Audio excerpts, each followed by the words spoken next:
Welcome back to Behind the Fruit. I'm Lucy Robinson. Every leader has a moment that shapes their career path. And today, CarrieAnn Arias, President and CEO of Pear Bureau Northwest, shares how she went from leading marketing divisions to leading a grower-owned commodity board. Welcome to Behind the Fruit. I'm Lucy Robinson, and today we're here with CarrieAnn Arias, President and CEO of Pear Bureau Northwest, and also the former Vice President of Marketing for Nature Ripe Farms. So, CarrieAnn, welcome to Behind the Fruit. Thank you very much for having me. No worries. So, CarrieAnn, we met quite a few years ago now. I think you were at Nature Ripe, and you've come a really long way since then. But I'd love if you could do a quick intro for yourself in terms of tell us a bit about who you are, your background, and really just a brief intro of what you're doing at the moment. Absolutely. So I live in the Salinas Valley of California, so the salad bowl capital of the world. I've been here since 1995, so been here for quite a long time. Nice. I moved here immediately after graduation. My background's actually in organizational psychology. So I used to say I use it all the time with my salespeople, but to be fair, it was definitely more than that. But for me, I didn't start in agriculture nor produce.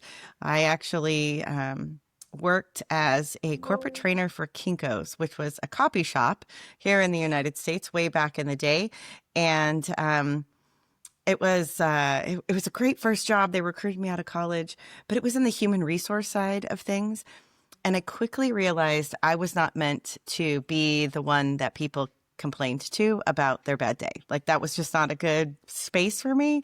And as I looked at what that career trajectory was like, that was not it. So I was in the industry for a while. I worked for another company. It was an art and interior design company, did sales and marketing for them. So I started to get my feet wet in that space and had a very unique opportunity to work for a produce broker, which had a food service division, and it's an interesting way to get into this industry because literally you have to learn every commodity. Because it's food service. So everybody, they use everything. And so it's a great dive into the industry and a lot of really unique experience for me. And the opportunity came along to move over to Dole. And I was at Dole for 13 years, had an amazing experience with traditional CPG marketing, working for some great marketers that, interestingly, most of them have dispersed into other spaces. Very few are left in produce. And I think some of that comes from there's not a ton of traditional CPG in the marketing space. So for produce. So many of them moved on to other CPG categories away from the produce industry. But I found my place, and I knew that this industry was where I belonged, and that's interesting. A lot of people fall into produce, and that's pretty much what happened to you. Essentially, yes, it's just like one day, the opportunity comes up, and I guess you never thought in the early days that you would have been, specializing in marketing within produce. That wasn't a career plan or anything. Never, never was. But I was in the Salinas Valley, so I was surrounded by it. My neighbors and friends worked in it, not me. It was a very interesting career path, but I loved it, and I still do to this day. So it's been a fun ride, definitely, and landing in this role for Pears has been. It's only been 16 months, so I'm still really new into the space, but was very fortunate in my prior time with Nature Ripe. After I left Dole, I was at Nature Ripe for 6 years. And that time and spent a lot of time with commodity boards. So working with California Strawberry Commission, which is a state board, USHBC, which is blueberries. That's a federal marketing order. So I had some exposure to how it functioned, how it functioned within the industry, how it supported the industry, also where the lines are between a brand and the brand being the actual commodity, which is what the space I am in today. So lots of nuances to that space. It was a exciting way, I think, to take the next step in my career, but also I'm very grateful that I had the time that I did to understand some of how a commodity board works. And there's a lot of politics. You're dealing with legislation and your current administration. Plus, you have a lot of bosses, like 700-ish for me to be exact, in the produce space. So this was Nature Ripe was grower owned. So, and they had like 450, I think, growers. So it was this progressive. That's a lot of bosses. That is a lot of bosses, definitely. Yeah. But yeah, so you're working, obviously, CEO and president of the Pear Bureau Northwest. You've been there about 16 months now. And this is really your first position as at that top level in terms of CEO. I know you've worked as VP previously. Tell us a little bit more about what you're doing currently. What does your role entail? So I will say that a commodity board space, you wear every hat. So sometimes you're the head of IT, and sometimes you're the head of finance, and sometimes you're leading the marketing charge or brand refresh. So I think there is, you don't get to just do the things you like. And that is the one thing that I think is a lot of people, and I knew that I wanted to do this. I had started my own business after I left Nature Ripe and was running my own consulting and marketing company. So I had, I was wearing every hat then too. I was also the sole proprietor at the time. So it was also, you do it all. But I think as you move up into these roles, you start to realize how even some of the jobs in your career path, like maybe you didn't love them, but they were the building blocks to get you there. So the moments that you had to work on, managing a budget or managing the P&L or doing those things, maybe you don't like finance, but you step into this role, you better understand it and you better be very comfortable with it, because the buck stops with you in every department in your organization. So for me now, it's, juggling the finance piece, which for me, I was very comfortable with. So if you work in traditional CPG, you're managing, every penny of a very large budget to launch products. And it's actually kind of how you move up through the ranks in CPG marketing. So that piece of it was easy for me, but I can see where not everybody is set up for that type of success. And for me, people ask me kind of how I figured out that I could do it. And it's like having a bunch of mentors that were either experts in the things that I loved or the things that I didn't, and making sure that you're choosing a group of people to support you and encourage you and help you grow, regardless of what the skill set was, because you need to be very well-rounded to step into a CEO role. If you have only done a marketing job or a sales job, it's tough. It's tough to be the leader of an organization because you might not have all of the skills to lead the HR side of things or lead the finance side of things. Commodity boards, we work at the leisure of a board. So I have a board that's made up of growers in the industry, and my finance committee is built with CEOs and ex-bankers and people that love it, right? So there's moments when even as a CEO, you're going to be like, yeah, this is not my strength, or I don't necessarily understand this. And, going to get my first line of credit, thankfully, I volunteer a lot. So I've been on finance committees before, and I've helped nonprofit organizations get them. So I had some understanding, but I was in the seat, like the negotiation seat. There's a lot of firsts. There's a lot of firsts in this job. There's a lot of firsts. So you have to have the confidence, but at the same time, I imagine, like you said, everything stops with you. But it's not just about having the skills, it's knowing when to delegate, I imagine. So knowing when there's somebody else in the organization that you should be passing this on to and managing that through them rather than you taking everything on yourself, which I guess is a skill to learn in itself, really, in terms of delegation, would you say? Definitely. I mean, listen, you should never ask anybody to do anything that you can't or wouldn't do. I believe in that type of management style. However, it's also really valuable to be able to say, I don't I don't know what I'm doing, or Yeah, I I'm not the need best at help. this. Someone else This can is, do this yeah, better. there's got to be somebody else that knows how to do this better than me. I also think too, coming into an organization, it's like, and we just refer to it as USA Pairs because it's much easier to roll off the tongue. Right. And that is our DBA. So for pairs, everybody except for one person has been there for decades.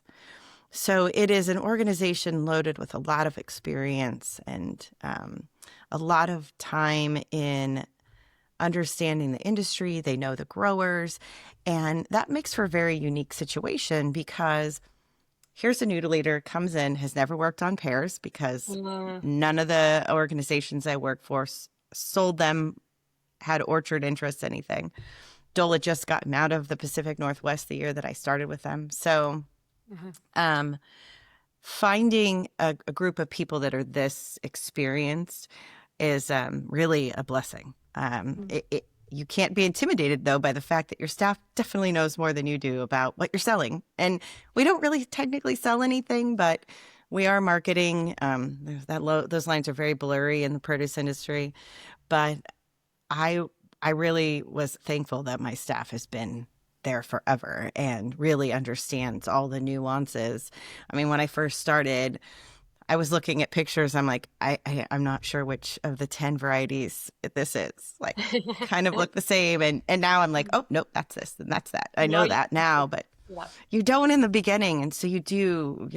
Yeah, I hope for others if they step into a role like this, especially with a commodity board that's so narrowly focused, that they have a staff around them that's willing to coach them up on these things, right? So you can provide the leadership, but you might not know all the things, and you have to show trust, for sure. And I suppose how much does that matter? Because I know this is a conversation that other companies will have in terms of hiring somebody at the top. How important is it for you to understand pairs, given especially that you've got a whole team below you that are experts in the product itself? So yeah, I mean, how important is that essentially? Everybody's style is going to be different. So I'm not going to say that there's a right way. For me, I feel that I'm going to do a better job in representing a product if I understand the whole process. That doesn't mean I'm going to be an agronomist, right? I'm not that kind of expert. But you do have to be able to hold your own when you're talking about your category. I think that, just interviews like this, if we decided to go on a tangent and actually talk about pairs, I could do it. I'm still not an expert. It's going to take decades to be an expert. That's what I have the growers for. But I do think that I think it's important to spend a lot of time understanding what the headwinds are for these growers. And also, on the reverse side of it, understanding the consumer's interaction with the product too. I think that there's two sides of this. There's the push and the pull, right? So we have this organization that you're supporting that is fighting Mother Nature every day, or hoping that she wants to come along for the ride and participate in good quality growing for a season. My first year was the smallest crop in 40 years. So I experienced like the craziness. And then this year, this crop that's just officially in the coolers is a very large crop in comparison. Probably bigger than what we would have considered average by a little bit. So, you have to have compassion, as well as understanding of the commodities, I think, in order to be able to really do a good job in this role and make sure that you're fighting the right fight. You can't have everything be a battle, right? And in this category, pairs is in the United States is very, very different from Europe.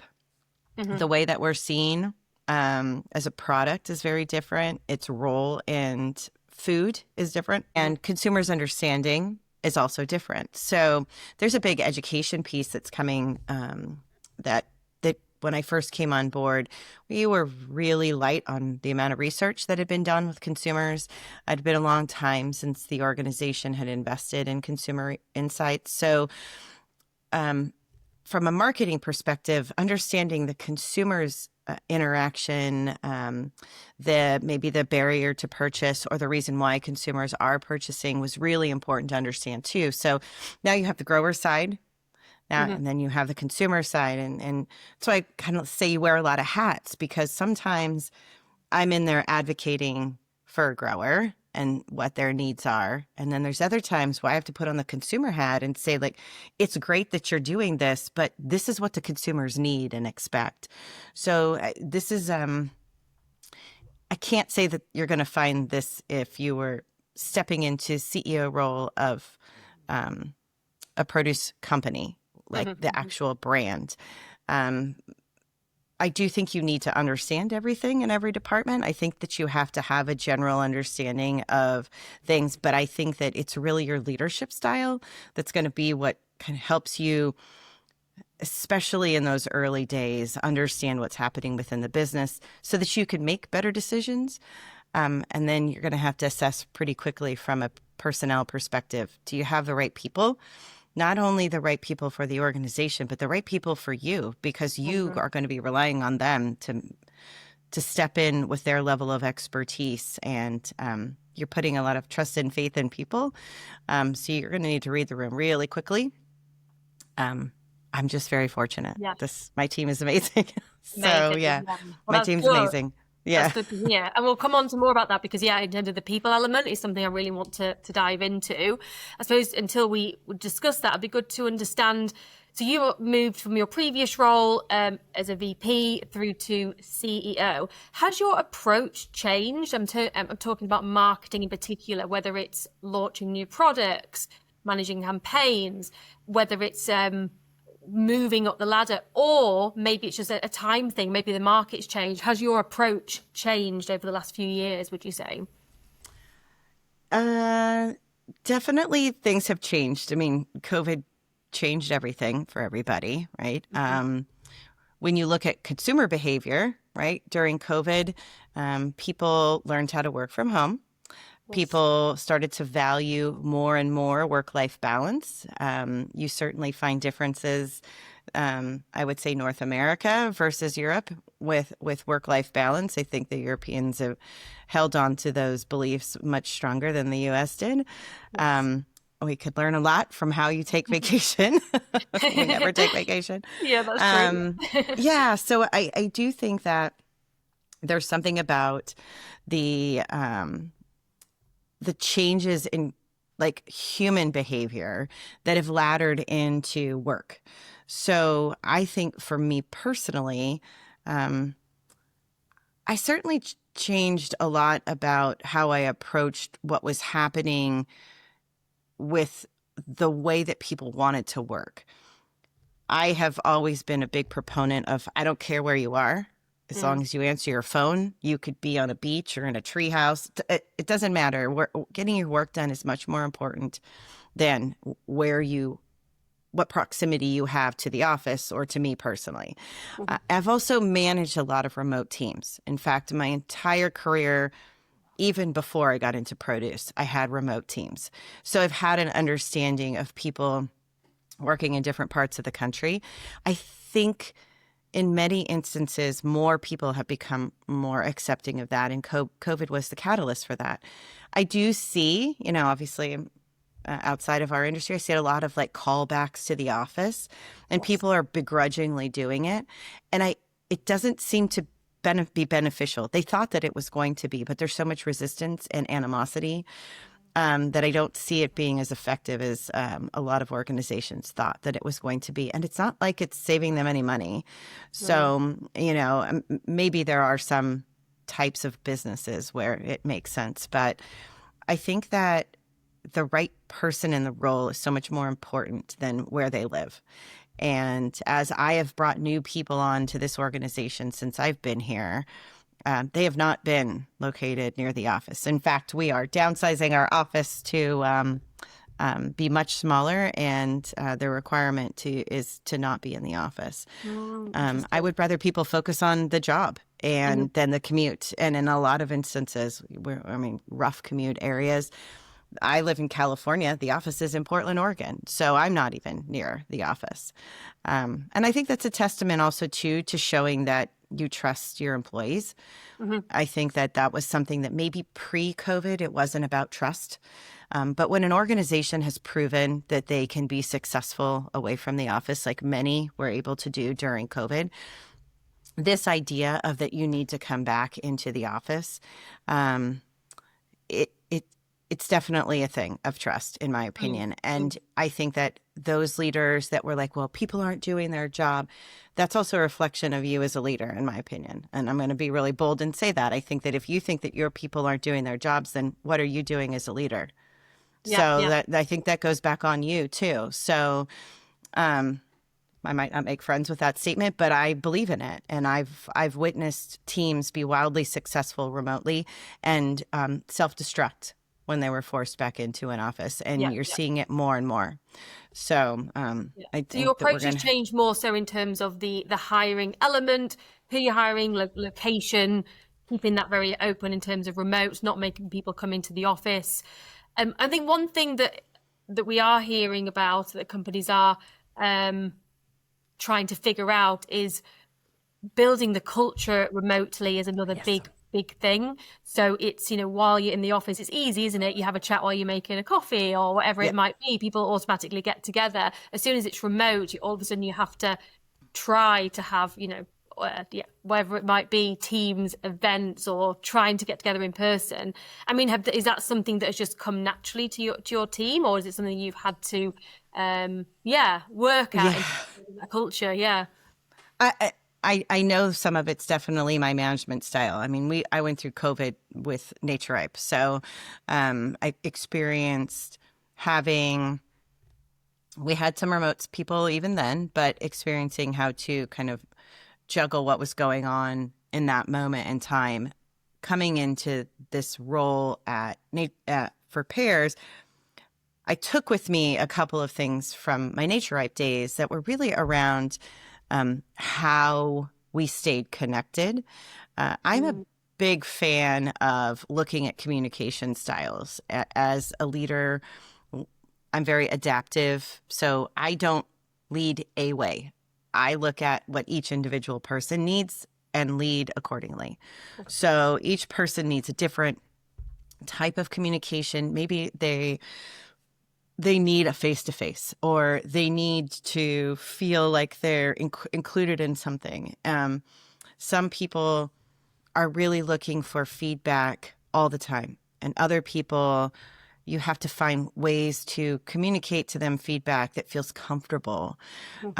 There's, especially now as you're looking at a variety of age groups, and you've got people that graduated from college before there was email, like me, and people that were this younger generation that was born with an iPhone in their hand, and they're so connected to each other, but yet not, because they're connected electronically, not personally, not physically. Every group has a different kind of requirement of what feels inclusive, what feels good to them from a participation standpoint. And that is where the balance comes into play. So interestingly enough, for industries, the tech side with Kinko's all the way through in produce, everybody used DISC. There's some other ones out there, but I like the DISC training.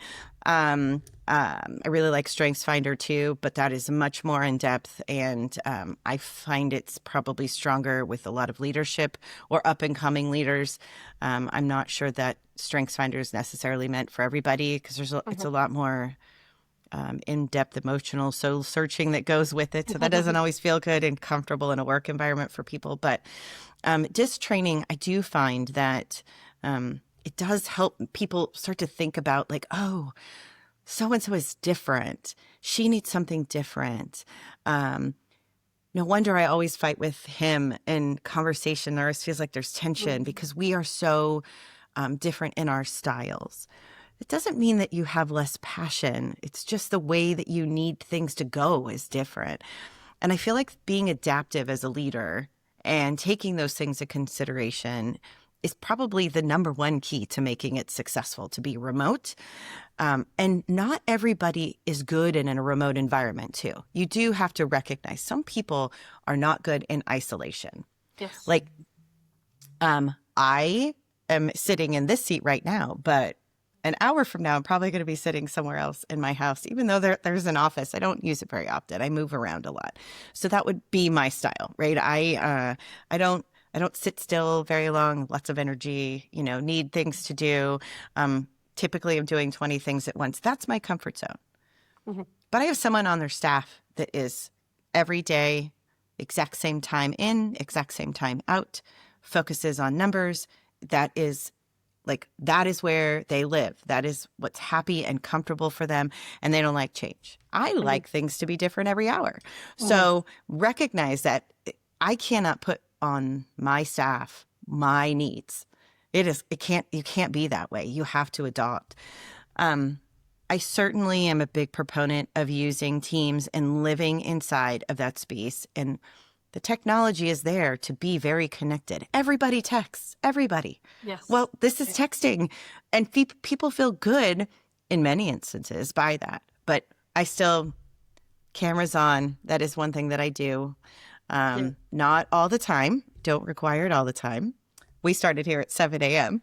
Yeah. So I was ready at 7 a.m. for a camera. But a few of my staff, if I called them right now, no, they'd probably still be in their robe. And that's fine. I don't care. Like they were emailing at 6 a.m.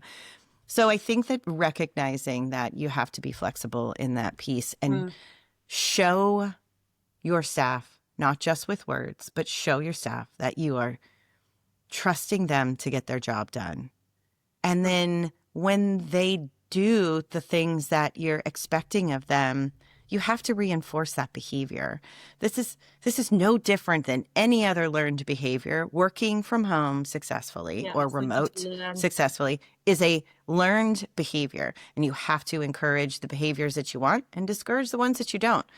And going back to the DISC profile that you mentioned, so how do you train all of your employees on that? Do they all understand? I do. Profiling? Okay. I do. Yes. And do you put them through like a specific course? Is it? Yes. You do? Yes. Okay. So every DISC training, you take the assessment independently. I have to say that if you talk to any sort of administrator or proctor of these, they're like, oh, over the course of your career, your DISC is going to change. Mine's never changed. Not really. No, maybe like a few, like a little tweaks, one or away, but essentially, no, it's the same. I'm high D, high I. For all your watchers that have seen this, they would understand what that means. Yeah. And I've not really changed, but I do have people that I have worked with that have gone through DISC and have seen changes in their career. And maybe because the first time I took DISC, I was probably almost 30. So it wasn't like I was old, but I definitely had been working for a very long time at that point.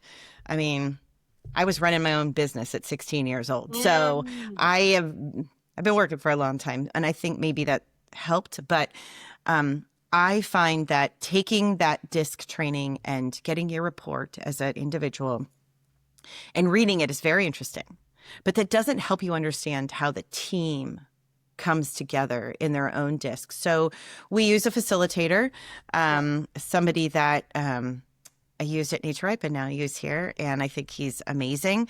And we did it all on Zoom intentionally. Okay. Again, remotely. Do it all remotely. Intentionally. Yep. And he kind of talks through what a D, I, S, and C is. And as we go through that, you start to see where your staff falls. And so we literally have a grid that shows where everybody is in the DISC, who's high D, who's high I. We have one S, we have one C on the team.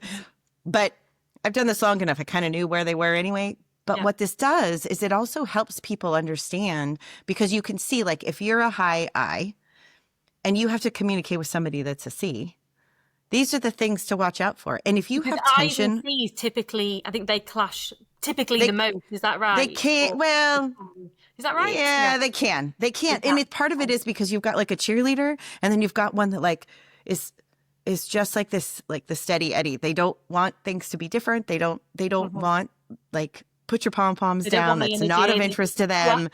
Yeah. And you kind of come into their space, and you can certainly clash, but D's and S's can clash too. So, I mean, technically everybody can clash anyway. It doesn't matter.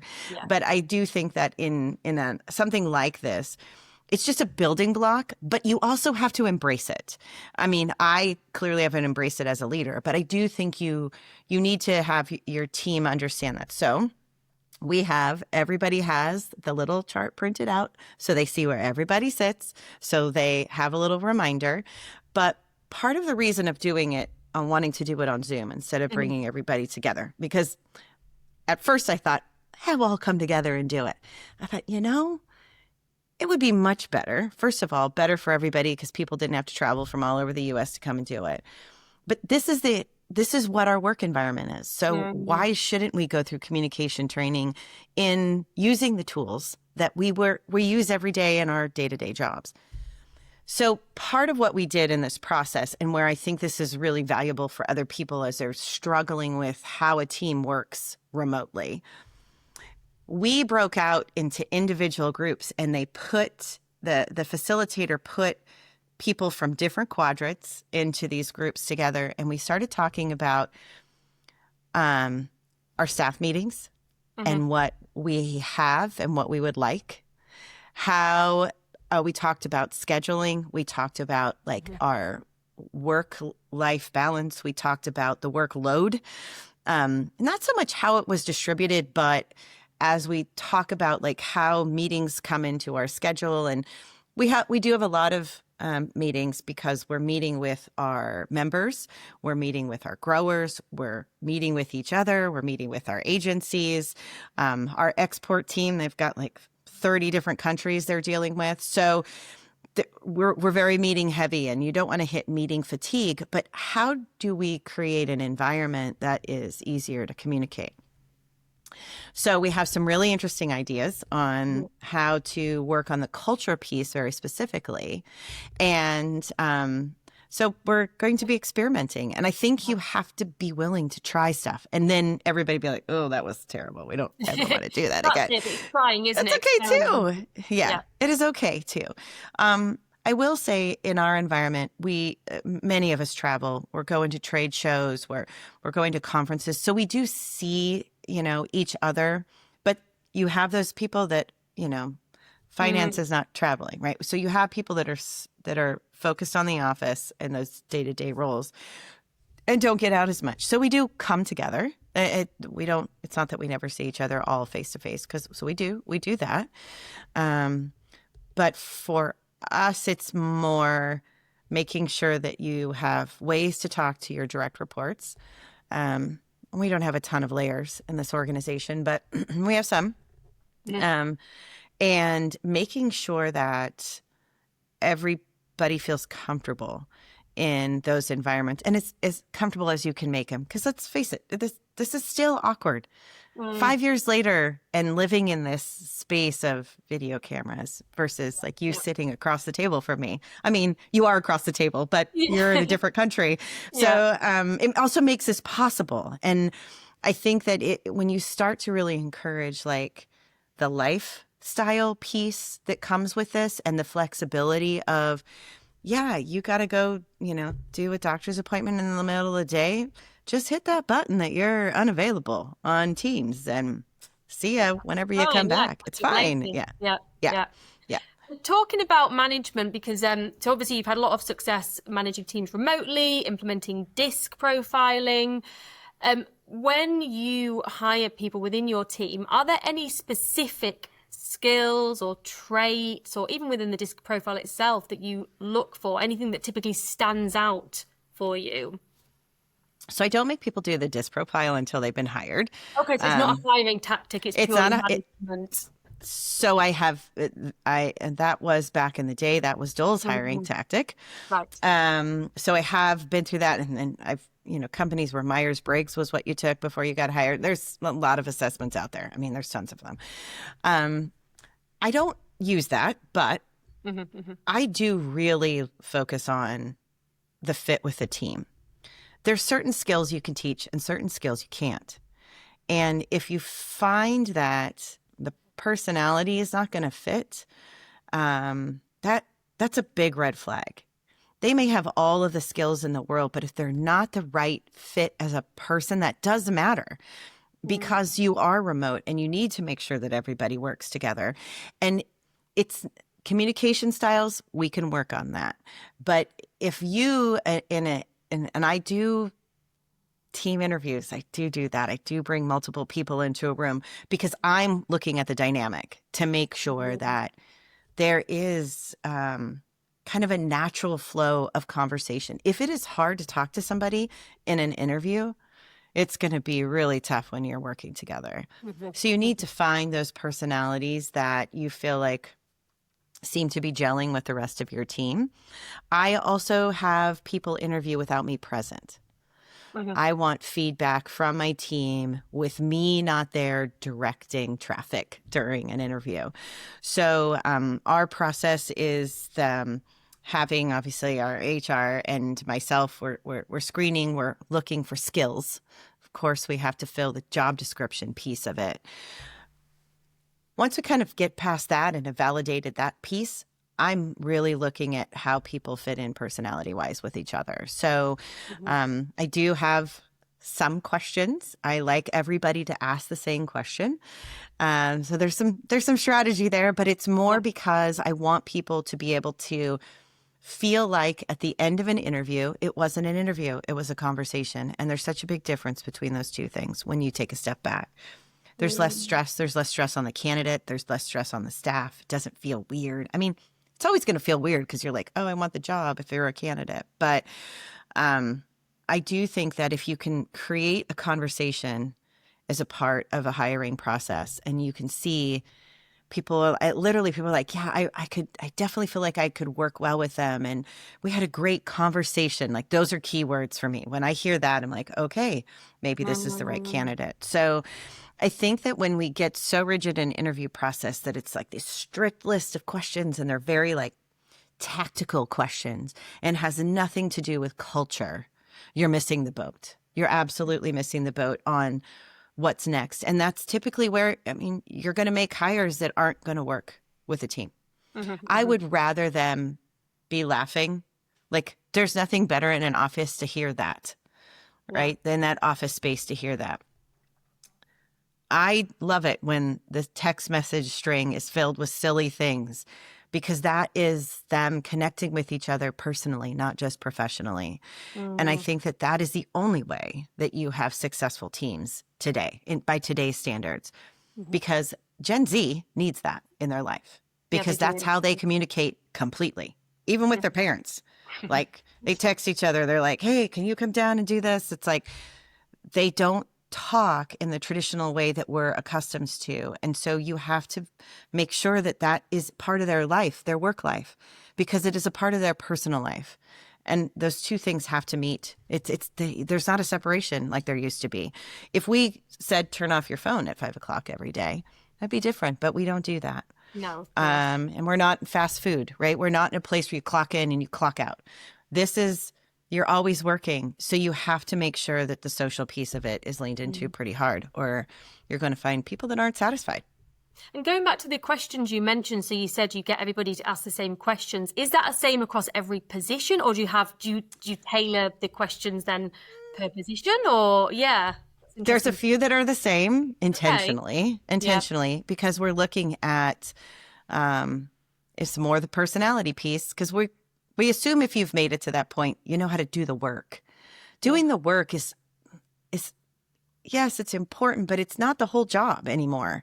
The personality piece is so critical. So, but we do have to tailor some stuff. I mean, you don't want to talk to a finance person about social media and what the role of social media in their space is, right? Like the finance people may or may not even do it. But I think that if you, like, I'm not a big social media person. I used to be, but I'm just not anymore. That was the thing that I cut out of my life during COVID. but it's also very critical for my job, right? So of course I'm engaged. It's just different for me. So when you're starting to have these conversations, we have some very specific things that are in our work culture. So that's what we lean into. And I think if I could give advice to somebody else that wants to try this tactic, it is, what are the things that are really important in your corporate culture for you that you recognize, like, this is how the team connects. Maybe everybody plays golf.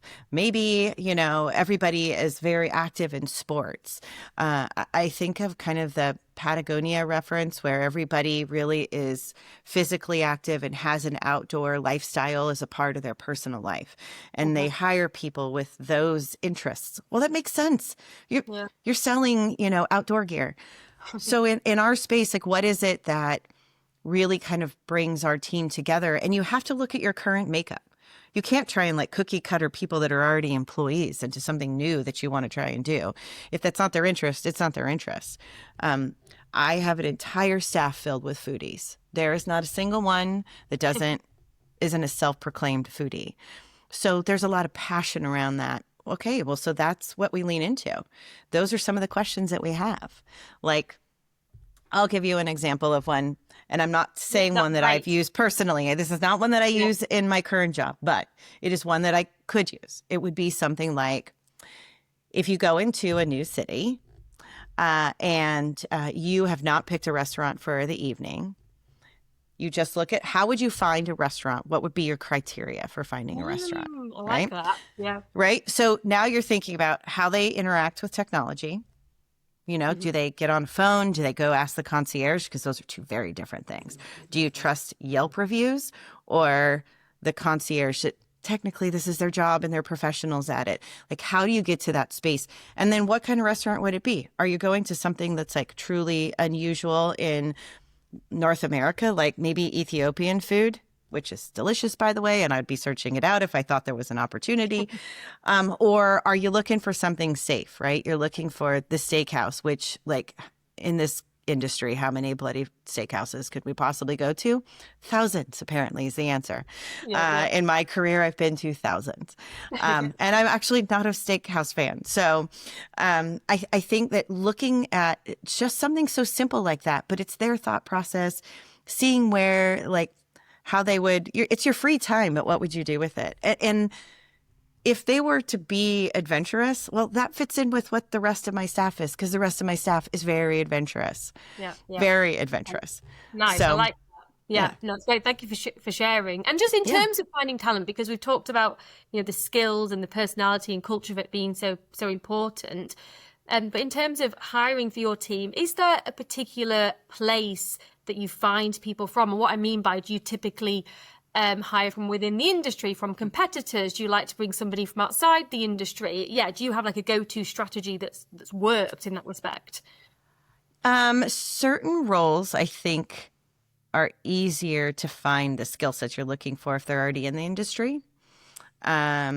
Especially, for example, like our export side of our organization, that's pretty specific. It falls under a lot of USDA requirements.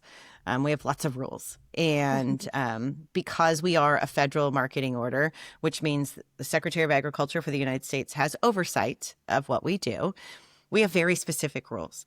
That's a lot to learn. It is a lot to learn. I would look for somebody inside the industry first because of how complicated it is to get up to speed, like years. It's not. This is not like a 6-month thing, right? I think, looking for somebody that you were going to bring in as like, a director of operations or an office manager or HR or finance, I think it's a little bit easier to be flexible about where their experience comes from. But when I look at, for example, kind of some of our entry-level marketing positions, they didn't come from agriculture, and I don't think that you have to be. I didn't come from agriculture. I think you learn that. It's in entry level roles, I think it's the skill sets are really kind of where you start. For us in what we do there in having the USDA There are some places where, in some rules, we have to follow around how we post a job. There is some environments that, we have like a job board that's in the USDA that allows us to post those positions. So that's a piece of it. I think you really need to look at the level of the position to maybe identify your willingness to be flexible about inside the industry or outside the industry. I mean, every industry and marketers tend to stay in a lane, right? They tend to like pick a category and stay in it. It doesn't mean that those skills aren't replicatable in other types of products that you would be willing to sell. But they are inherently different. It's different audiences. You have less category knowledge. So as you spend more and more years in the industry, you lose a lot of your seniority when you leave one category to go to a next, mostly in knowledge, just because it's not a category that you understand inherently like you did the one that you've been working in. So the technical skills are still the same, but I think category knowledge matters. Understanding the produce department, the nuances of it, understanding the headwinds of produce versus canned soup, right? I mean, you're not pantry loading us. Yeah. You can't find us 2 years later in the back of a pantry and consume us. You can't. Yeah. It'd be a different life form if it was in the back of your pantry 2 years later. You might grow a potato plant in the closet, right? So I think that there's just some category knowledge that does, especially for marketers, really lean it. So you need, for a senior person, it's going to be really hard leap. And it's hard for them. It's hard for them to apply. I've seen people come from even agriculture, but like cattle or animal production into produce. That's tough. No? That's tough. No. That's tough. Too difficult. It's difficult. Yeah. Regulatory requirements are different. Consumption needs are different. The way that product is sold is different. It's a subsidized commodity in the United States, so there's financial differences. There's a lot of different. It's not easy. It's not an easy leap between the two. I would think actually it would be harder to go from produce to animal production, just because there's so many headwinds with advocacy groups around the consumption of animals, and so it's again, especially from a marketing perspective, because you're dealing with PR, you're dealing with crisis management as a big piece of that. Those are skills that, and maybe I still have PTSD from years of recalls. I was new in the produce industry. Well, 6 years in, working when the spinach recall happened in the United States. It was a really big deal. So I do think that understanding of the category does matter. I not like to be a shameless plug for you, but I do think that bringing in a recruiting agency that understands the category and has the relationships with the companies and with candidates that are in the space, I do think that's extremely valuable, especially as you're looking for like mid to senior level people, where you definitely need to have some ingrained in skills that come with the understanding of the category. And I do think using recruiters that are specialized in agriculture does matter. I've tried the recruiting situation where they don't know ag, and it's horrible. Right. It's a waste of money and time. You don't get the candidates because they don't have the connections to get the candidates, because that's not how recruiting agencies work, right? They build up a base of relationship, and that is how they start. I mean, maybe not how they finish the process, but it's how they start the process. Yeah. So I do think that all too often we have this idea that we can go alone and do it, and it's not particularly easy because it's very competitive space, and we're really small. We all know each other. You do not live in the U.S., but I've known you for a while, right? Like it's small. It's a small space. Yeah, small space. Exactly. Okay. Well, thank you. We are running out of time. I feel like we could talk about this for forever, but we don't have forever. So I'll just ask you one last question before we wrap up. If you were mentoring the next generation of leaders, founders, or executives in fresh produce, what's the one piece of advice you would want them to remember? You know what? I'm going to be a broken record, but it was a secret to my success.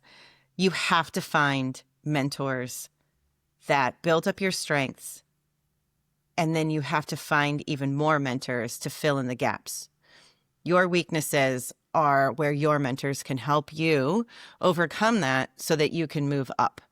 I see there's a lot of aspiration to move up, but then you look at a resume and there's so many gaps in experience, and they haven't found a mentor to help them or guide them through that pathway that is maybe not necessarily you need to change jobs, but you need to find a way to understand those pieces that are not your strength.